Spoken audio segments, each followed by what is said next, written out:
Good morning, my brothers and sisters. Welcome to episode 66. Especially, we welcome the sisters today because today we're going to title, Where Are the Most Beautiful Women in the World? And we're going to jump into the battle for real beauty. Similarly, corollarily, where are we going to find the strongest women in the world, the most powerful, the winningest women for the world?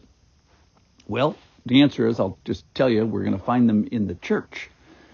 Our official passage is from 1 Corinthians chapter 14, where it says that women should be in submission in church. And that's going to manifest by women being silent with regards to the teaching in the church.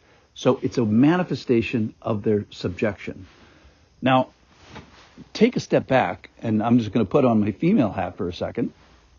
And why would I want to submit? Why would I want to be subject to anybody? Well, we'll find out today, because it's the most beautiful thing in the world. It's demonstrating growth and thriving and excelling. But wait, doesn't subjection show weakness? Or does it show ultimate power under control? And we're going to head towards that direction. Okay, so a couple of things today. Subjection is something that all Christians do. Be subject for the Lord's sake. Why are we subject? Well, it's not for us, and it's not for others primarily. It's for the Lord's sake. And in 1 Peter chapter 2, it describes being submissive to all kinds of different things. All Christians are involved in this process. It's something that's done freely. It's done with choice. And then here's the mind-blowing thing. In 1 Peter chapter 2, he goes on and on about Jesus submitting. So when we submit, it is something that is similar to the submission that Jesus did. And when we do it, we are to be mindful of God. All right, so the passage I really want to read is from 1 Peter chapter 3, which talks about wives and husbands. Here it is. Wives, be subject to your own husbands. Actually, it doesn't say that. It says, likewise, wives, because you just got done talking about Jesus submitting. Likewise, wives, be submissive to your own husbands, so that even if some do not obey the word, unbelievers, they may be won without a word by the conduct of their wives. When they see, so interior conduct becoming externally visible, your respectful and pure conduct.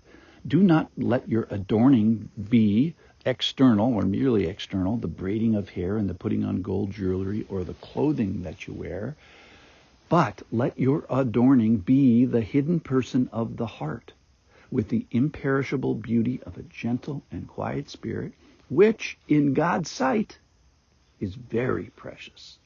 For this is how holy women who hoped in God used to adorn themselves, by submitting to their own husbands, as Sarah obeyed Abraham, calling him Lord, small l, Lord.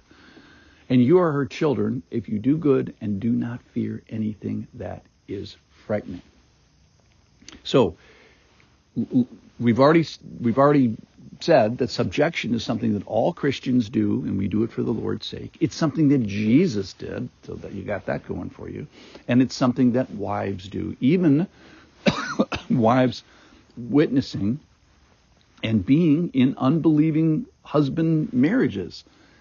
And why would wives submit to an unbelieving non-Christian husband? So that by your order, their disorder can become order. That is, that you might win them.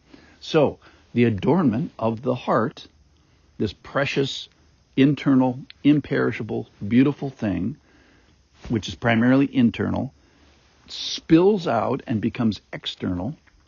And this gentle and quiet spirit being so valuable and precious and witness, not only before God, it is also a witness before man, specifically your man, and he might even become a believer because of it. So it's something that all Christians do. It's something that Jesus did. It's something that wives do. And here we find it's something that the ancients did. Sarah did it. Holy women who hoped in God. So their primary submission was to God, and they're adorning themselves internally, and then they externally adorn themselves by submitting to their husbands. And Sarah obeyed Abraham, and her submission came out in her mouth as she calls him Lord with a small L. So holy women, hoping in God, they continue to entrusting. When Jesus did this, the word that's used for him is that he continued to entrust himself to the Father. So Sarah obeyed Abraham, again, trusting herself to the Father, and in the junior version, Abraham. And it results in the bravest thing, bravery, if you do good and do not fear anything that is frightening. So here's the crazy thing is the marriage requirements are terrifying. Just read 1 Corinthians chapter 11. And that's in a perfect marriage. And they're worse in an imperfect marriage. So how do you handle that? Only by trusting yourselves to the Lord. So here's the corollaries to submission in the church. I think there's I think the things that are asked of wives are similar to the things that are being asked to women in the church.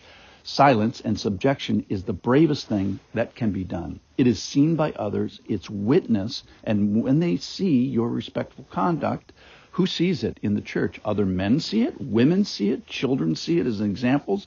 It'll help them in their future marriage. And primarily the subjection that people see of women in the church is subjection to the Lord. It's all done in the Lord's sight, verse 4. It's done by hoping in God, verse 5. It's done mindful of God, further upstream there in chapter 2. And it's the battle for real beauty. It's admirable adorning. It's the internal that is seen external. It is an impossible thing if you look only to mankind, but it's a hard thing and a possible thing if we look to God, if we call on him, if we ask him to help us in our contact. So, who are the most beautiful women in the world? Or where do I find the most beautiful women in the world? Is it Vogue magazine or People magazine? No, it's in the church. Why? Because they're demonstrating the understanding of subjection.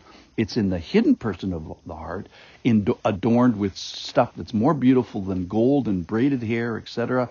And then it becomes not hidden.